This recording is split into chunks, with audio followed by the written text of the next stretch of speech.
मेरा नाम मोनिष्का राठौड़ है। मैं द्वितीय वर्ष की छात्रा हूँ। मैं टीचर्स डे पे कविता प्रस्तुत करना चाहती हूँ।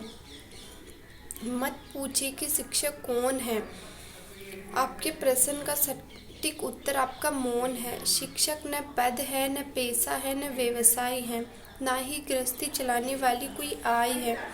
शिक्षक सभी धर्मों से ऊंचा धर्म है, गीता में उपदेशित माफ लेसु वाला कर्म है।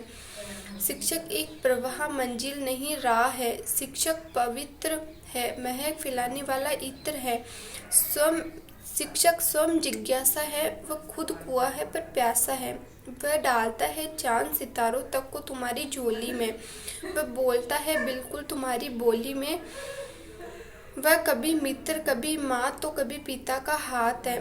साथ न रहते हुए भी ताउम्र का साथ है। वह नायक खलनायक तो कभी विदूषक बन जाता है। तुम्हारे लिए न जाने कितने मुकुटे लगाता है।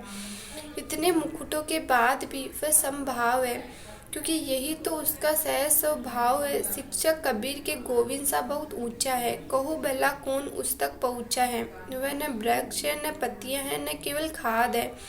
वह खाद बनकर हजारों को पनपाता है और खुद मिटकर उन सब में लहराता है। शिक्षक एक विचार है, दर्पण है, संस्कार है। शिक्षक न दीपक है, न बाती है, न रोशनी है। वह स्निग्ध तेल है, क्योंकि उसी पर दीपक का सारा खेल है। शिक्षक तुम तो तुम्हारे भीतर की प्रत्येक अभिव्यक्ति है। कैसे कह सकते हैं कि वह केवल एक व्यक्ति है। शिक्षक चाणक्य संदीपनी तो कभी विश्वामित्र है। गुरु और शिष्य की प्रवाह परंपरा का चित्र है। शिक्षक भाषा का मर्म है, अपने शिष्यों के लिए धर्म है। साक्षी और साक्ष्य चिर अन्वेषित लक्ष्य है। शिक्षक अनुभूत सत्य हैं, स्वयं एक तथ्य है। शिक्षक उसर को उर्वरा कराने की हिम्मत है। स्वयं की आहुतियों के द्वारा पर के विकास की कीमत है वह। इंद्रधनुष है जिसमें सभी रंग है, सभी सागर है, कभी तरंग है। वह रोज छोटे छोटे सपनों से मिलता है, मानो उनके बहाने स्वयं खिलता है। वह राष्ट्रपति होकर भी पहले शिक्षक होने का गौरव है। वह पुष्प का बाह्य सौंदर्य नहीं, कभी न मिटने वाली सौरभ है।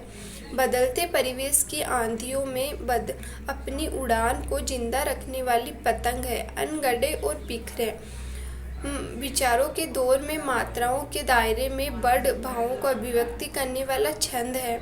हाँ, अगर ढूंढोगे तो उसमें सैकड़ों कमियां नजर आएगी। तुम्हारे पास जैसे ही कोई सूरत आएगी, लेकिन यकीन मानो जब वह अपनी भूमिका में होता है तब जमीन का होकर भी वह आसमान सा होता है।